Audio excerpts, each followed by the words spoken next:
ಆತ್ಮೀಯ ಬಂಧುಗಳೇ, ಮಹಾಭಾರತ ವಿರಾಟ ಪರ್ವ. ಇದರಿಂದ ಅರ್ಜುನ ಮತ್ತೆ ಭೀಷ್ಮರ ಯುದ್ಧ ಮತ್ತೆ ಭೀಷ್ಮರು ಮೂರ್ಛಿತರಾಗೋದು ಈ ವಿಷಯದ ಬಗ್ಗೆ ನಾವು ತಿಳ್ಕೊಳ್ತಾ ಇದ್ವಿ. ಹೋದ ಭಾಗದಲ್ಲಿ ಅರ್ಜುನ ಉತ್ತರನಿಗೆ ಹೇಳ್ತಾನೆ, ನನ್ನನ್ನ ಭೀಷ್ಮ ಪಿತಾಮಹರು ಇರುವಂತ ರಥದ ಹತ್ರ ಕರ್ಕೊಂಡು ಹೋಗು, ಅವರು ನನ್ನ ಜೊತೆ ಯುದ್ಧ ಮಾಡೋದಕ್ಕೆ ಅಂತಾನೆ ಕಾಯ್ತಾ ಇರ್ತಾರೆ ಅಂತ ಹೇಳಿದಾಗ ಉತ್ತರ ಭಯ ಪಟ್ಕೊಂಡ್ಬಿಟ್ಟಿದ್ದಾನೆ. ಅವನು ಯಾವತ್ತೂ ಇಂಥ ಒಂದು ದೊಡ್ಡ ವೀರರು ಹೋರಾಡೋದನ್ನ ನೋಡೇ ಇರೋದಿಲ್ಲ ಅವನು. ಅದಕ್ಕೋಸ್ಕರ ಹೇಳ್ತಾನೆ, ನನ್ನ ಕೈಯಲ್ಲಿ ಆಗಲ್ಲ, ನನ್ನ ಶರೀರ ಎಲ್ಲ ಗಾಯ ಆಗೋಗಿದೆ, ಮತ್ತೆ ಈ ಧನಸ್ಸು, ಈ ಗದೆಗಳು, ಮತ್ತೆ ನಿಮ್ಮ ಧನಸ್ಸಿನ ಒಂದು ಟಂಕಾರದ ಧ್ವನಿ, ಇದನ್ನೆಲ್ಲ ಕೇಳಿ ಕೇಳಿ ನನ್ನ ಕಿವಿನೇ ಕೇಳಿಸ್ದೇ ಇರೋ ಥರ ಆಗೋಗಿದೆ, ಮತ್ತು ನನ್ನ ಜ್ಞಾಪಕ ಶಕ್ತಿನೇ ಹೊರಟೋಗ್ತಾ ಇದೆ, ಈ ರೀತಿ ನನಗಾಗಲ್ಲ, ಈಗ ಈ ಕುದುರೆಗಳನ್ನು ಸಂಭಾಳಿಸೋದಕ್ಕೆ ನನಗಾಗಲ್ಲ ಅಂತ ಹೇಳಿದಾಗ ಅರ್ಜುನ ಅವನಿಗೆ ಬುದ್ಧಿವಾದವನ್ನು ಹೇಳ್ತಾನೆ. ನೀನು ಕ್ಷತ್ರಿಯ, ಒಂದು ಒಳ್ಳೆ ವಂಶದಲ್ಲಿ ಹುಟ್ಟಿರುವಂಥವನು, ಇದಕ್ಕೆಲ್ಲ ಹೆದರ್ಕೋಬೇಡ. ನಾನು ಒಳ್ಳೊಳ್ಳೆ ಅಸ್ತ್ರಗಳು ಹೇಗೆ ಉಪಯೋಗ ಮಾಡೋದು ಮತ್ತು ಒಳ್ಳೊಳ್ಳೆ ಅಸ್ತ್ರಗಳನ್ನು ಪಡ್ಕೊಂಡು ಬಂದಿದ್ದೀನಿ, ಅದನ್ನೆಲ್ಲ ಯೂಸ್ ಮಾಡೋದು ಹೇಗೆ ಎಲ್ಲ ಗೊತ್ತಿದೆ. ನಾನು ಇವರನ್ನೆಲ್ಲ ನಾಶ ಮಾಡ್ತೀನಿ, ನೀನು ಸುಮ್ಮನೆ ನನ್ನ ಜೊತೆ ಇದ್ದು ನೋಡ್ತಾ ಇರು ಅಂತಂದ್ಬಿಟ್ಟು ಹೇಳ್ತಾನೆ. ಈ ರೀತಿ ಅರ್ಜುನ ಯಾವಾಗ ಧೈರ್ಯವನ್ನು ಹೇಳ್ತಾನೋ ಆಗ ಉತ್ತರ ಅವನ ರಥವನ್ನು ಭೀಷ್ಮರ ಮೂಲಕ ಸಂರಕ್ಷಿತವಾದಂತಹ ರಥಸೇನೆಯ ಹತ್ರ ಕರ್ಕೊಂಡು ಹೋಗ್ತಾನೆ. ಕೌರವರ ಮೇಲೆ ವಿಜಯವನ್ನು ಪಡೆಯುವಂಥ ಇಚ್ಛೆಯಿಂದ ತನ್ನ ಕಡೆ ಬರ್ತಾ ಇದ್ದಂಥ ಅರ್ಜುನನನ್ನು ನೋಡಿ ನಿಷ್ಠುರ ಪರಾಕ್ರಮವನ್ನು ತೋರಿಸುವಂತಹ ಗಂಗಾನಂದನ ಭೀಷ್ಮ ಏನು ಮಾಡ್ತಾನೆ, ಧೈರ್ಯದಿಂದ ಅವನ ವೇಗವನ್ನು ತಡಿತಾನೆ. ಅವನು ಬರ್ತಾ ಇರೋದು ಅವ್ರಿಗೆ ದೂರದಿಂದ ಕಾಣಿಸುತ್ತೆ.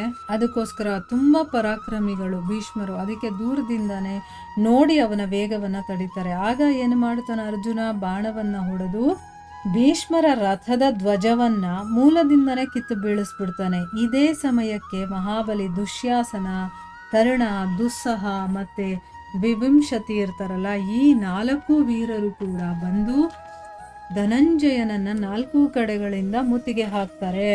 ದುಶ್ಯಾಸನ ಒಂದು ಬಾಣದಿಂದ ವಿರಾಟ ನಂದನ ಅಂದರೆ ಉತ್ತರನಿಗೆ ಹೊಡಿತಾರೆ, ಮತ್ತು ಇನ್ನೊಂದರಿಂದ ಅರ್ಜುನನ ಎದೆಗೆ ಗಾಯ ಮಾಡ್ತಾರೆ. ಅರ್ಜುನ ಕೂಡ ಏನು ಮಾಡ್ತಾನೆ, ಚೂಪಾದ ಬಾಣದಿಂದ ದುಶ್ಯಾಸನನ ಸುವರ್ಣ ಜಟಿತವಾದಂತಹ ಧನಸ್ಸನ್ನು ಕತ್ತರಿಸಾಕ್ಬಿಡ್ತಾನೆ. ಅಂದರೆ ಸುವರ್ಣದಿಂದ ಅದನ್ನು ಮಾಡಿರ್ತಾರೆ ಅಂಥ ಧನಸ್ಸೊಂದು. ಮತ್ತು ಅವನ ಎದೆಗೆ 5 ಬಾಣಗಳನ್ನು ಹೊಡಿತಾನೆ. ಆ ಬಾಣಗಳಿಂದ ಅವನಿಗೆ ಬಹಳ ನೋವಾಗುತ್ತೆ.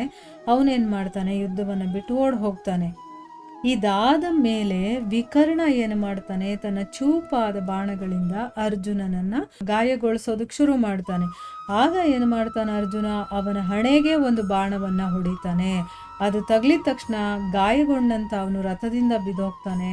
ಆಮೇಲೆ ದುಸ್ಸಹ ಮತ್ತೆ ವಿವಂಶತಿ ಕೂಡ ಇಬ್ರು ಒಟ್ಟೊಟ್ಟಿಗೆ ಬಂದು ತನ್ನ ಸೋದರನಿಗೋಸ್ಕರ ಅವನು ಸೇಡ್ ತೀರಿಸ್ಕೊಳ್ಳೋದಕ್ಕೋಸ್ಕರ ಏನು ಮಾಡ್ತಾರೆ, ನಮ್ಮ ಅಣ್ಣನ ಹೊಡೆದ್ಬಿಟ್ರು, ನನ್ನ ತಮ್ಮನ ಹೊಡೆದ್ಬಿಟ್ರು ಅಂತಂದ್ಬಿಟ್ಟು ಸೇಡ್ ತೀರಿಸ್ಕೊಳ್ಳೋದಕ್ಕೋಸ್ಕರ ಅರ್ಜುನನ ಮೇಲೆ ಬಾಣಗಳ ಮಳೆಯನ್ನು ಸುರಿಸೋದಕ್ಕೆ ಶುರು ಮಾಡ್ತಾರೆ.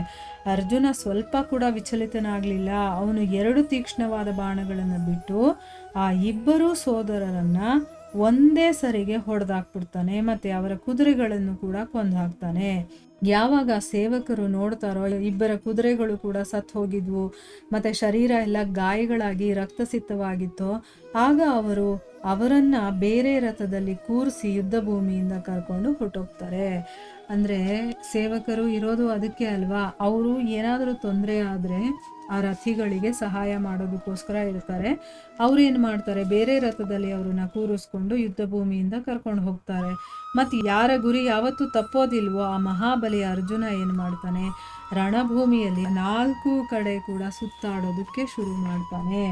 ಇಲ್ಲಿ ಮುನಿಗಳು ಹೇಳ್ತಾರೆ, ಜನಮೇಜಯನೇ ಧನಂಜಯನ ಈ ಪರಾಕ್ರಮವನ್ನು ನೋಡಿ ದುರ್ಯೋಧನ, ಕರ್ಣ, ದುಶ್ಯಾಸನ, ವಿವಂಶತಿ, ದ್ರೋಣಾಚಾರ್ಯ, ಅಶ್ವತ್ಥಾಮ ಮತ್ತು ಮಹಾರಥಿ ಕೃಪಾಚಾರ್ಯರು ಕೂಡ ತುಂಬ ಸಂತೋಷದಿಂದ ತುಂಬ ಹೋಗ್ತಾರೆ.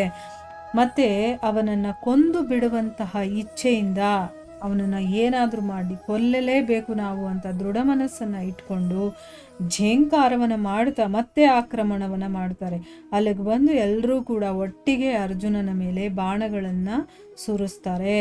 ಅವರ ದಿವ್ಯಾಸ್ತ್ರಗಳಿಂದ ಎಲ್ಲ ಕಡೆಗಳಿಂದ ಆಚ್ಛಾದಿತವಾದ ಕಾರಣದಿಂದ ಅವನ ಶರೀರದಲ್ಲಿ ಎಲ್ಲೂ ಕೂಡ 2 ಅಂಗುಲ ಜಾಗನೂ ಕೂಡ ಖಾಲಿ ಇರಲಿಲ್ಲ, ಅಷ್ಟು ಬಾಣಗಳನ್ನು ಅವರು ಬಿಟ್ಟಿರ್ತಾರೆ. ಈ ಅವಸ್ಥೆಯಲ್ಲೂ ಕೂಡ ಅರ್ಜುನ ಸ್ವಲ್ಪ ನಗುತ್ತಾನೆ ಅವನೇನು ಮಾಡ್ತಾನೆ, ತನ್ನ ಗಾಂಡೀವ ಧನಸ್ಸಿನ ಮೇಲೆ ಒಂದು ಐಂದ್ರ ಅಸ್ತ್ರದ ಸಂಧಾನವನ್ನು ಮಾಡ್ತಾನೆ. ಮತ್ತು ಬಾಣಗಳ ಮಳೆಯನ್ನು ಸುರಿಸೋದಕ್ಕೆ ಶುರು ಮಾಡ್ತಾನೆ.